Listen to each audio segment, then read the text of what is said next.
십자가 은혜로 날마다 새로워져요 라는 제목으로 말씀을 나누도록 할게요. 자, 2차 세계대전 중이었어요.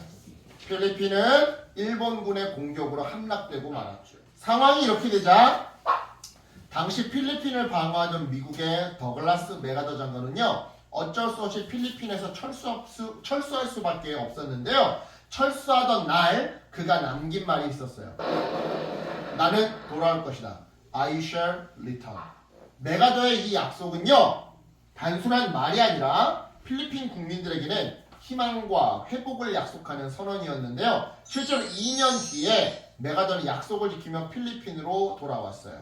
돌아와서 일본군을 몰아내고 필리핀에 다시 자유를 되찾아 주었죠. 이처럼 여러분, 어떤 약속은요, 사람들에게 희망을 심어줘요.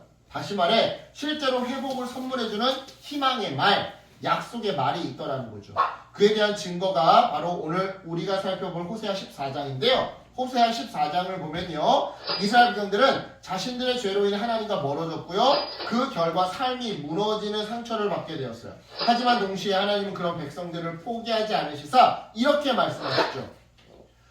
이스라엘아, 네 하나님 여호와께로 돌아오라. 자, 여러분, 이 말씀은요, 하나님이 그들에게 단순히 돌아오라고 명령하시는, 단순히 유턴해 이런 말이 아니었어요.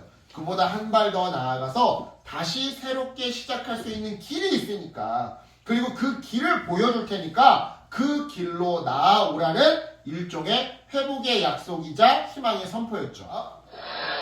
이런 의미에서 여러분, 회복은요, 이스라엘 백성들에게만 필요한 주제가 아니에요. 오늘을 살아가는 우리 모두에게 다 필요한 주제이죠. 그렇다면 여러분, 우리가 죄와 실패로 인해 낙심하게 될 때 우리는 어떻게 해야 다시금 회복될 수 있을까요? 이에 대한 답을 찾아보면서 말씀 속으로 들어가 볼게요. 자, 오늘 본문에서 하나님은요, 제일 먼저 하나님께 돌아오라고 말씀하셔요. 바로 호세아 14장 1절 말씀인데요. 아까 전에도 설명했지만 당시 이스라엘은 우상 숭배와 죄악에 빠져 하나님과 멀어진 상태였어요. 하지만 하나님은요, 그들을 포기하지 않으시사 하나님께 돌아오라고 말씀하셨죠. 이처럼 여러분, 우리가 죄로 인해 하나님과 멀어졌을 때 하나님은 그런 우리를 무작정 또는 앞뒤 안 가리고 처음부터 책망하지 않으셔요. 오히려 돌아오라고 초대하시죠. 자, 바로 이 부분에서 우리는요, 우리의 죄와 상처를 치유하실 수 있는 분은 오직 하나님뿐이라는 사실을 깨닫게 되는데요. 자, 여러분, 여기서 치료와 치유는 어떻게 다를까? 치료는요, 마음이 됐던 몸이 됐던 직접적으로 고쳐주는 행위가 치료예요. 치유는요, 뭐냐면 이 사람이 아파, 어디가 불편해. 그런데 그 불편한 사람이 이 세상을 살아감에 있어서 불편함이 없도록 사회 시스템과 사람들의 가치관을 바꿔주는 게 치유예요. 여러분들 중에는 치료하는 사람이 나왔으면 좋겠어요. 우리 선율이가 만약에 자꾸 선율이를 예를 들어서 미안한데, 왜냐면 우리 중에서 가장 자기의 꿈이 분명하고 확실한 사람이 아직까지는 선율이밖에 없어서 그렇죠. 어쨌든 심리학자, 그래, 심리학자도 좋다. 심리학자가 돼서 사람들의 마음을 치료해준다거나, 글을 쓰는 사람이 돼서 위로가 필요한 사람한테 위로를 주면서 그의 고장난 마음을 치료해줄 수 있어요. 이 두 사람은 글을 통해서, 상담을 통해서. 그지? 그런데요, 저희들은요, 여러분들이 서진이가 정치가가 돼서 복지 정책을 잘 만들 수가 있어. 어진이가 그림을 잘 그려서 그림을 통해서 뭔가 세상을 아름답게 바꿀 수 있어. 가치관을. 저는 여러분들이 치료하는 사람뿐만 아니라 치유하는 사람이 되었으면 좋겠어요.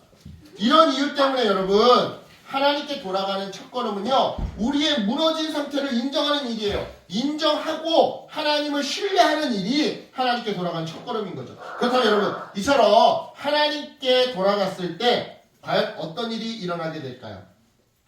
이와 관련해서 본문 4절에서 하나님은요, 내가 그들의 반역하는 병을 고쳐주고 기꺼이 그들을 사랑하겠다라고 말씀하세요. 즉, 죄악으로 무너진 우리의 상태를 인정하고 하나님은 무작정 회초리부터 드시는 분이 아니라는 사실을 신뢰하면서 하나님께 돌아갈 때 하나님은 그런 우리를 치료해 주겠다고 약속해 주시더라 이 말이죠. 바로 이 약속을 통해 우리가 깨닫는 게 있어요. 그게 뭐냐? 우리의 회복은 우리의 노력에 달린 것이 아니라는 사실이에요.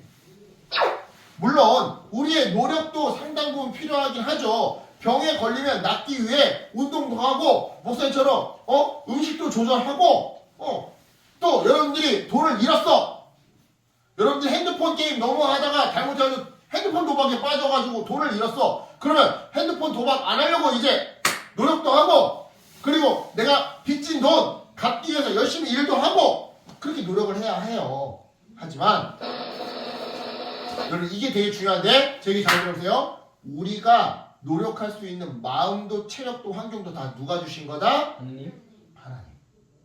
또한 우리가 아무리 노력해도 때때로 실패하고 좌절할 수 있는데 우리의 노력이 헛수고가 되지 않게 마지막 순간 우리를 도와주시는 분이 누구다? 그 역시 하나님. 따라서 여러분 우리의 회복에 있어 시작과 끝에는 다 뭐가 필요한 거예요? 바로 하나님의 은혜가 필요한 거예요. 하나님의 은혜.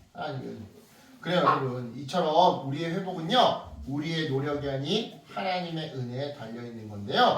이런 맥락에서 하나님의 은혜는요. 사랑이라는 이름으로 우리가 죄를 지었을 때도 우리를 포기하지 않으셔요. 이에 대한 대표적인 증거가 바로 십자가 사건이죠. 생각해보세요. 하나님은요. 우리가 죄인이었을 때 우리를 포기하지 않고 사랑하셨어요. 그래서 우리의 죄를 대신 짊어지고 죽게 하려고 자기의 독생자 아들 예수님을 십자가에 이렇게 달리게 하셨죠. 바로 이런 이유 때문에 십자가는 우리를 새롭게 하는 하나님의 회복의 능력 그 자체인 거예요. 다시 말해 죄책감이나 낙심에 사로잡혀 있을 때 십자가를 바라보면 우리는 다시 시작할 힘을 얻을 수 있더라 이 말이죠. 왜요? 십자가는 우리가 죄를 지었을 때도 하나님이 우리를 결코 절대로 포기하지 않고 사랑하신다는 것의 증거이자 상징인 거니까요. 따라서 여러분 하나님의 회복은 이처럼 우리의 인정과 회개 그리고 하나님의 용서로 시작이 되는 건데요. 근데 여러분 이러한 하나님의 회복은요 단지 죄를 용서받는 데서 끝나지 않아요. 용서 이후에 새 생명을 얻고 우리의 꿈과 소망을 이뤄서 주변 사람들에게 선한 영향력을 끼치는 데까지 나아가게 되죠. 그 증거가 바로 오늘 본문 5절과 6절인데요. 이 부분에서 하나님은요. 하나님의 회복의 은혜로 용서받은 하나님의 사람들이 용서받은 이후에 어떻게 성장하게 되는지 아주 잘 보여줘요. 보세요. 먼저 14장 5절 앞부분이에요. 내가 이스라엘에게 이슬과 같으리니. 자, 여러분 이슬은요 매일 아침 땅을 적시면서 새 생명을 공급해줘요. 마찬가지로 하나님께 용서받은 우리는 하나님의 은혜로 날마다 새로운 생명력을 공급받게 되더라는 거죠. 이어서 5절 중간 부분인데요. 백합화 같이 피겠고. 하나님의 은혜로 날마다 새로운 생명력을 공급받은 결과 우리는 어떻게 된대요? 마치 백합화처럼 아름다운 존재로 변하게 된대요. 쉬운 말로 얘기해서 어떤 의미냐면 우리들의 꿈과 소망을 마치 활짝 핀 꽃처럼 펼치며 사는 인생을 살게 될 거라는 거죠. 끝으로 6절은요. 그의 가지는 퍼지며 그의 향기는 백향목 같으리니 라고 되어 있는데 이처럼 하나님의 용서 이후 새 생명을 공급받고 자기의 꿈을 펼쳐보인 이룬 우리가 결국에는 어떻게 된대요? 가지가 무성하게 된대요. 즉 주변 사람들에게까지 선한 영향력을 끼쳐서 소외된 이웃을 돕고 하나님의 사랑을 전하는 훌륭한 사람이 되더라는 거죠. 그래요 여러분. 이처럼 하나님은요 우리들에게 회복의 길을 열어놓으셨어요. 따라서 이제 우리의 역할은 그 사랑에 응답하는 일뿐인 거죠. 바로 이러한 이유에서 호세아 14장 마지막 절이 이렇게 말하는 건데요. 지혜로운 사람은 여기에 쓴 것을 깨달아라. 총명한 사람은 이것을 마음에 새겨라.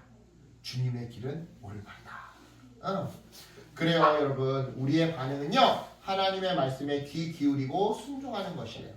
즉 회복은 하나님께서 하시는 일이지만 우리는 그분의 은혜를 믿고 받아들이며 회개와 감사, 무엇보다 순종으로 실천으로 응답해야 한다 이 말이죠. 그런 의미에서 하나님의 회복의 은혜를 믿고 날마다 순종으로 응답했던 한 사람을 소개하고 설교를 마치도록 할게요. 여러분 너무나도 잘 아는 사람이에요. 우리 교회에서 함께 영화로 봤었던 바로 데스먼드 노스라고 하는 사람인데요. 기억나죠? 헥소고지. 그는 세계 2차 세계대전 당시에 아까 전에 우리 설교 초반 그죠? 군대에 자원 입대하게 돼요. 자기의 친구들은 전쟁에 나가 죽어나가는데 자기만 고향 땅에서 편하게 살고 있는 것이 크리스천으로서 특별히 우는 자들과 함께 울라고 말씀하신 하나님의 말씀에 옳지 않다고 생각했기 때문이죠. 그래서 군대에 자원 입대하게 된 데스먼드 노스는요 한 가지 아주 중요한 문제를 가지고 있었어요. 바로 집총 거부. 실제로 데스먼드 노스는요 기독교인으로서 전쟁을 반대하고 집총을 거부하는 평화주의자였는데요. 하지만 여기는 군대예요. 그것도 데스먼드 노스가 지가 스스로 지발로 입대했다 이 말이죠. 그러니 집총을 거부한다는 것은 어마무시한 반역행위였던 건데요. 그럼에도 불구하고 그는 우여곡절 끝에 의무병으로서 헥소고지 전투에 참전하게 됩니다.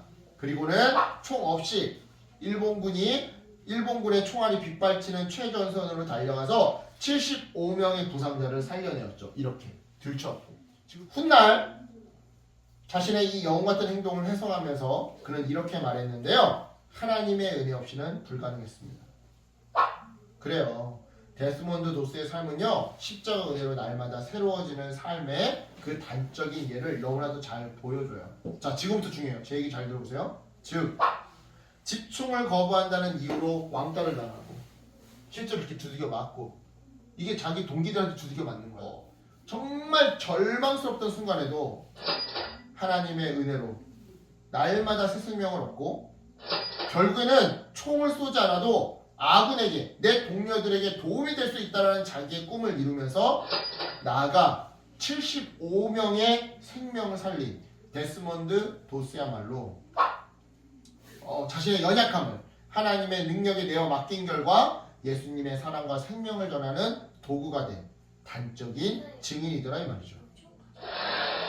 이처럼 여러분 데스먼드 도스가 십자가 은혜로 날마다 새로워졌던 것처럼 우리 역시 십자가 은혜로 날마다 새롭게 회복될 수 있어요. 그리고는 그 회복된 생명력을 다른 사람에게 나눠주는 하나님 사랑의 도구가 될 수 있어요. 그러니까 여러분 우리도 하나님께로 돌아갑시다. 여러분 하나님께 돌아갑시다. 그래서 십자가 은혜를 붙들고 날마다 새로워지면서 그 은혜를 세상에 전하는 저와 여러분 되기를 예수님의 이름으로 축복합니다. 아멘. 기도할게요. 하나님